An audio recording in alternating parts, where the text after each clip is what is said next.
Community Forum is sponsored by the Easton Grange 196 and a friend of Yardley Wood Rink and the Easton Lions Club.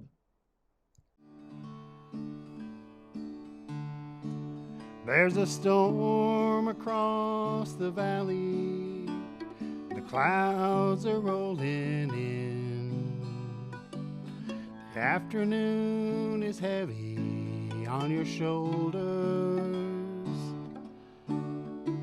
There's a truck out on the 4-lane, a mile or more away. The whining of his wheels just makes it colder. Welcome to part 2 of Community Forum's The Extraordinary Life and Times of Avery Lee Williams. I'm Priscilla Almquist, Olsen, your host, and today we have Don Tuck, who was a member of the JCs and partner in crime with Avery Lee Williams in those days. And next to Don is Avery's son, Kevin Williams. And then at the far left is John Morgan, who is one of the active members for many years in the Lions Club. So welcome again, and we're going to talk, first of all, I need to tell a few things. I can remember going month after month after month with Avery to jazz events. He loved jazz. And my late significant other at that time, Warren Nyland, also loved jazz. I was a classical music person, all right? And so I had really had no exposure to jazz, but did I get a mouthful and a bellyful, and it was wonderful. I fell in love with jazz. And that, most of our jazz meetings, Avery arranged at the Sherborne Inn in Sherborne, Mass. And we got to hear the Black Eagle Band, and then the new Black Eagle Band. And they have become so popular. They've been around for 50 or 60 years, and there's still some of the original guys in there. Believe me, they are very talented and wonderful. And they have a national and an international reputation. And the other story I want to tell is often I would hear a big knock on my front door. And I'd go and open it up, and there's Avery, tall, slender, and focused. And in his hand, he would have a sheath of papers, and he would give them to me and say, here's a bunch of articles I want you to enjoy and learn from. And you know me, I can't afford the stamp. Or he would say, I'm saving the stamp. That's why I'm taking, even though gas prices increased, he still came to the door. And part of it was the personal contact. And when John was talking about community and how Avery understood that, he understood that on a personal one-to-one basis. And that's what community is. It's dealing with people on one-to-one, and branching out and being in organizations that help all the people. So he was a wonderful human being. Loved his humor. I loved going to Saquish, where he would have a band there, and we would be dancing and singing, and his nephew would be playing the harmonica, and we were just having such a swell time, wonderful time. And he wanted to make people happy. And basically, he was also a happy person. I just loved him, and I miss him so much. Okay, so that's my story, and I'm sticking to it. Kevin? Yes, just to follow up with what Priscilla just mentioned. See, Dad knew that, one person could do some good in the community, but if you could get a like group of people together, you could amplify that good at no extra cost. And that resonated with him too. And you get that group dynamic going, and you can have a heck of a time at it and get a lot done and really create the fabric of a community. And that's why, as he would say, Easton is Massachusetts' best kept secret. I'm not saying anything bad about Stoughton or West Bridgewater, but Easton is Massachusetts' best kept secret when you compare them. So we've got so much going on here, and it's self-created. We create that. The community can create that. You don't wait for the government to set something up for you, and I'll show up and that sort of thing. No, let's do the elderly cookout, Cookout, the yeah. senior cookout, and get down there and get some music in there, and we'll stomp our feet and howl at the moon and have a real good time. Our dearly departed John Foy was instrumental Yes. in doing all the cooking, and then later on in life, Stan Borgeson came Yes. along to help do all of that. And it's all volunteerism, the spirit of the day, to help somebody enjoy their day a little bit more, a little bit better. Yes. And don't look back. And you took some of us took days off of work or hours off of work to do these things, Yes, which and- is and- kind of unheard of. And as you say, Don, is when Lee would get a call from whether it was a temple association or it was sheep pasture, the NRT at sheep pasture, and they would say, hey, I need a hand with something. Can you come auctioneer for me on such and such a date? It was part of that, well, it's for the community. How can I not say yes? Yeah. And that goes back to the JCs. When someone calls you and asks for help with something, you're obligated to do your best or find someone that can do it. John, do you agree with that? 100%. And I think that Kevin was probably complicit in supporting Lee's efforts, because for all the years I've known Lee, I think he probably did more work for the Lions Club and his different causes than he did for the business. Yes. Even though he'd be in his office making it look like he was working, Yes. but he was dialing for Lions causes. That or was he his passion. Yeah, That's he right. was. Hey, John, come by the office. I've got something for you. We're going to do this or that, and it wasn't financial business related. It was Lions Club related. And that business, being a wealth manager in the local community, he had so many connections in all kinds of different industries. What about the time when he called up the connection he had at Ocean Spray?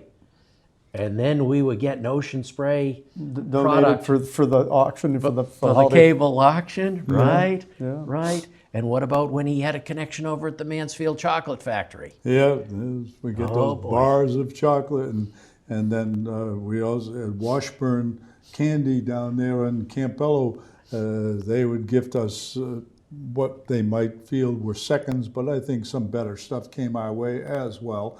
We got Necco wafers and all types of things, and that evolved into him running the Candyman at the JC Field Day. Yes.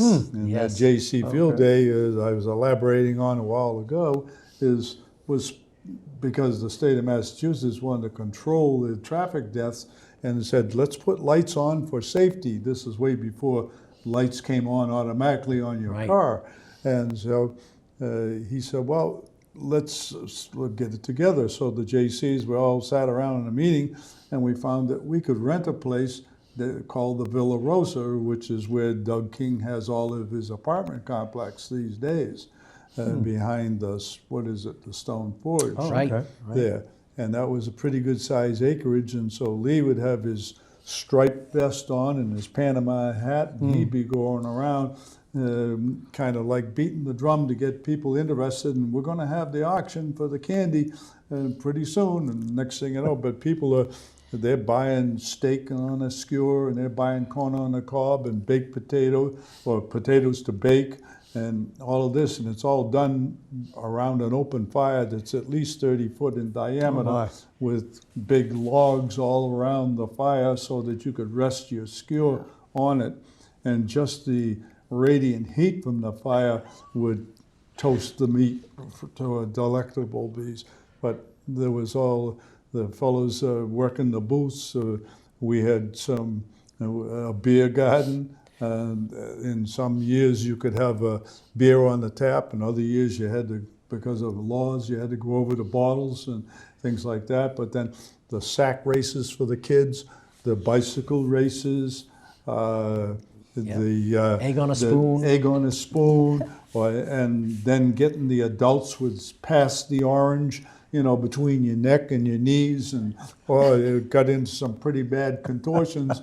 but the children and everyone got tremendous enjoyment of, Yes. with this, without too much thought process. And we had trouble parking vehicles in Right. there.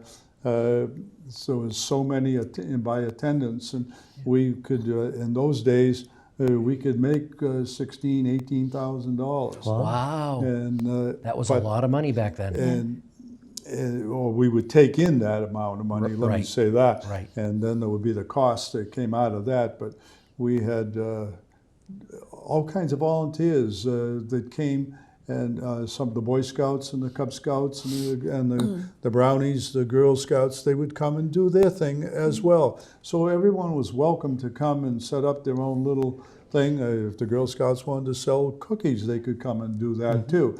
Wouldn't take anything away from us because it's part of that volunteer spirit. Why not share it? Right. Share the get-together. And so, John, that reminds me of the holiday festival and this Lions flipping hamburgers and hot dogs and Lee was always there with a spatula in hand. Yeah. And he would also do some of the MC work, announcing the parade. Jonathan Phelps has kindly taken on that responsibility in recent years, but Lee was involved in that. I don't recall a Lions event that Lee didn't have a hand in. You know, we've got one coming up here on the third Saturday of April. It's in coordination with the Hazmat Day the town puts on, and it's our junk day. Henry Narsazian's been doing that, running that for years. Another fellow from the JCs who came over to the Lions Club. And Lee was a fixture at junk day, and he would be there as people were exiting their deposit of materials and such, and handing out paperwork on the Lions and asking that infamous question: has anybody asked you to become a Lion?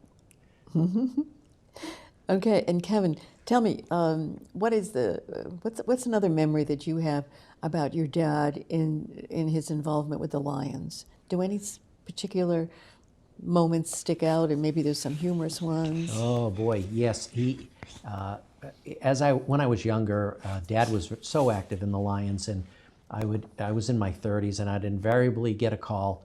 Hey, Kev, listen, can you come help me with such and such a project? Yeah. Again, he was using his network to get people to show up and help luggers and tuggers we needed for the cable auction. So I would help show up, and then I get to talking with one of Dad's friends, John Foy, and he says to me, listen, we're going to run a big bash up at the top floor of Oaks Ames Hall, and it's going to be a Jimmy Buffett party, Parrot Head party. What do you say you and I run it? Next thing you know, I'm the co-chair with John Foy running the Parrot Head party for, I don't know how many years we ran that, but we had a heck of a time. But of course, we had to lug all the beer up the stairs. So you needed young legs. So I'd get some of my buddies, and we'd lug all that stuff up there. But boy, did we have a heck of a time in December. So there so many projects. He would often enlist me when they were short on manpower or young legs for manpower. So. Even the Battle of the Bands, Battle of the involving all the Bands. young kids. Yes. We supported that mission, both in JCs and over to Lions. But I don't know that they even have those things any longer. But I don't know. Not in a while. Yeah. Not in a while. But Lee was good at spreading his ideas around. And I think, to comment Don made earlier, part of that was he understood that if one person is the origin of too many ideas, people's ears grow numb. So he would take those ideas and he would plant them around, and people would help champion that, and that would also give some buy-in. He was very good at getting you to take on a project almost thinking it was yours when it would really started out as his. Priscilla, you mentioned earlier about memories, and I've been involved in the holiday festival and the auction, different things over the years, and our auction that we didn't do this year. We've done it in the past years. It's gone through some evolutionary phases. COVID had a bit of an impact on that aspect of our organization, but it's something we're going to be getting back to and thinking about the auction years that was modeled very much after the Channel 2 auction.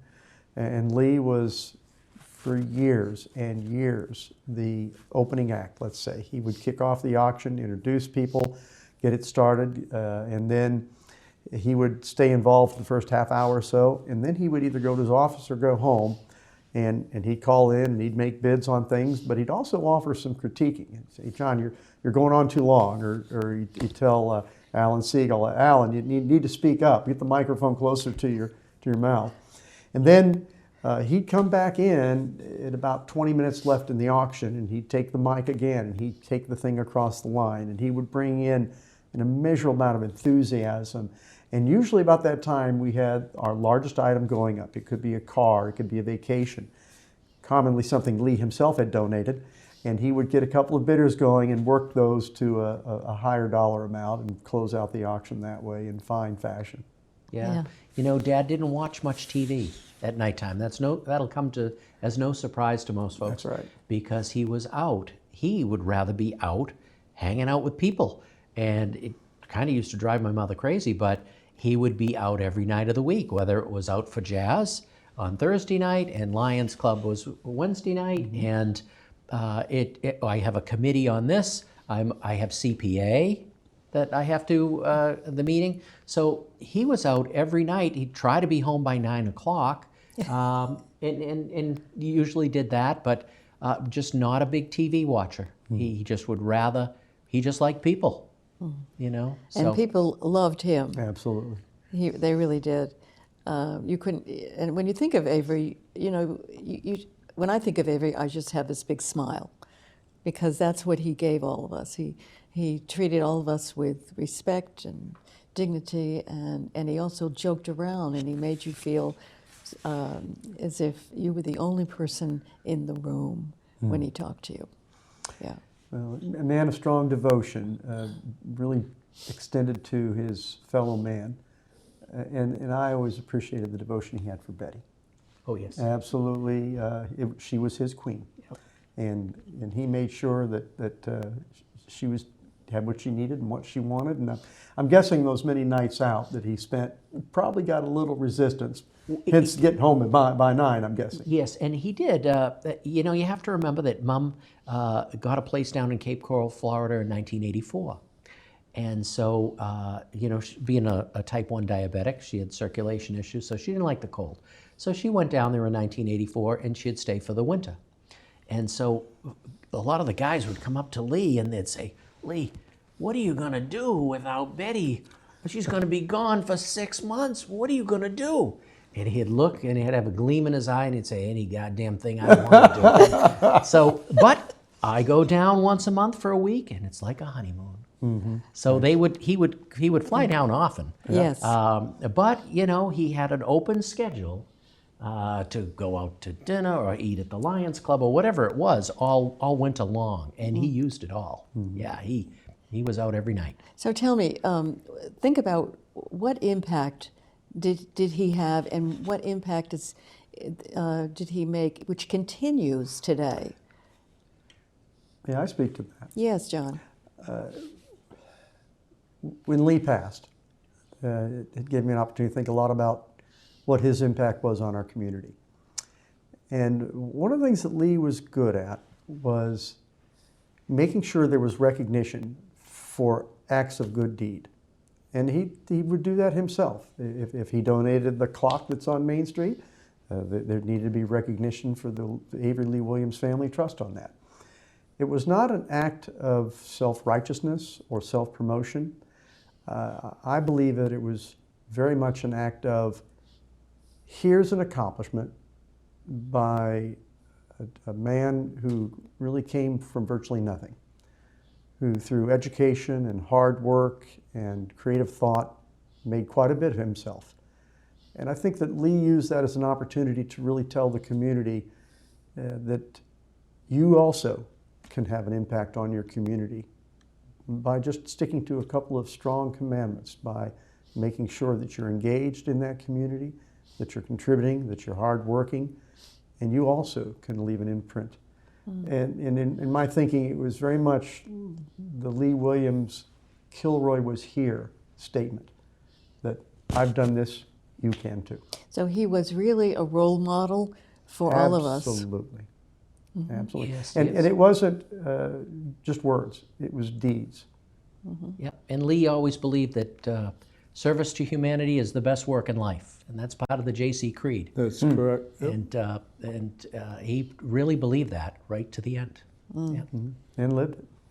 We, back on the JCs evolving into the Lions, before you could pay for printing elsewhere, we always did our own printing. We made all our own posters. We silk screened everything, and we mimeographed, and Lee would supply the reams of paper, and we'd run a mimeograph at someone's garage. Val Lasser had a printing and a photography shop downtown here in Easton, and Val was always working hard just to survive on his own, but somehow he would always find time to help do something for Lee, run it off rapidly on the press and that. And it was, it was just somebody would drop in after work and run off 300 flyers, and so we could go out and distribute them by the next day, and they'd had to be the color orange or something that somebody would recognize. This is a color I should read something about, Right. Well, he was all the posters we did for harvest fairs and Christmas times and the Battle of the Bands, the Oaks Ames Hall, the Jazz Nights, and the Dixieland Yep. Music and series. all of that. We made all of our own posters, and we had a storage facility somewhere with all those little wires that you stick the posters on, but we'd have to go find them each year and slide them on and go around town. Everybody would get 25 or 30, and you'd just go out and post them somewhere. So is it true that one could never say no to Avery Lee Williams? Persistence was a quality he had. And when he was soliciting for the Lions Club, he would usually start with his tagline, and he kept a rudimentary file system that worked marvelously for him, 3x5 file cards. And he had them for his businesses, he had them for his, I'm sure in his personal life, but in his Lions Club life, he kept a rolling index of people that he had talked to. And he'd pick up the phone and he'd call and say to a prospect, have you thought about what we talked about joining the Lions? Why don't you come to a meeting? No obligation, he would say. No obligation. And he personally brought in over 250 members to the Easton Lions Club, the most anybody in the Commonwealth of Massachusetts had ever generated, and one of the highest rates of drawing members in the United States of America, just because of his organization, his skills, and his persistence. So it wasn't an arm twisting, but it was that continuous, gentle reminder. And I think that it was also accompanied by the fact that people in town that he was talking to about becoming a Lions member not only saw what the Lions were doing for our community, but they saw what Lee Williams was doing for our community. Yeah. Did you ever notice that Lee was never the president of the Easton Lions Club? That was not where he wanted to be. Did not want to do that, but No? you could make the argument, Kevin, that in many ways he helped run the club. Oh, yes. Yes. He was not behind the scenes, he was in front of the scenes, but did not want to be president because that would put him in a position where he could not do the things he wanted to do to help grow the club. That's right. That's right. The chief recruiter. That That was was his exactly. sweet spot. He understood Robert's rules, which most people don't even have a clue what it's about. Yes. Yes, that's right. Yep. Robert's Rules of Order. So just to sum up his impact, what do we remember most about Avery Lee Williams and his shining example to his community? What do we remember the most? What stays in our hearts? I would say enthusiasm, positivity, and hustle. Those are the words I'd use. Hustle. Hustle. He was a hustler. And to that note, when we evolved into the thrift store opportunity, we were sitting around with the Grange. Grange folks, when there was 4 or 6 at the time, and they said, well, what can you do for us? And Lee said, well, I've been involved in husbandry my whole life, and 4-H and this and that. And he said, I guarantee you we'll get 20 new members for the Grange, which they probably got 24. No, And, he got 30. well, Because but he got me. Initially, we had 20 planned that we knew names that would be likely candidates, and some were both Lions members and Grange members. And some of those people, like me, that he got to join the Eastern Grange, are still members of that Grange today. Yeah. And due to his persistence and his encouragement, but also for him, he says, this is an organization that can do good. And that was what he was all about, doing good. He instilled volunteerism because there was a time when we were starting the thrift store, people came to us, he and I, and said, we got to have a cash register and we got to pay somebody to sit here and do this. No way, no way. If people can't run this on a volunteer basis, we can't afford to be in business. They'll eat our lunch. That's what he would tell them. And that was basically a truism, because if you were starting to pay people to run the thrift store, I mean, you lost your sense of pride and accomplishment. Well, I can tell you one thing, Don, that when you go to the Lions thrift store at the Eastern Grange building next to the villa, The Buddy's Union Villa. Yeah, Union Villa, on Saturdays from 10 to 2, you bring your donations, and then you go into the building and you see how well organized and beautifully displayed everything is. It's just like being in a department store these days, and you can find treasures, and people do. And I think when I see the Lions members who are doing this now, they're really enthusiastic. So when you talk about enthusiasm and hustle, you know, these Lions get that message from Avery. And they've got so much energy, and there are quite a number of them, and they're working, and they're helping, and they're loading furniture into people's cars and trucks, and it's a happy time. So, Kevin, sum it up. We got about 2 minutes.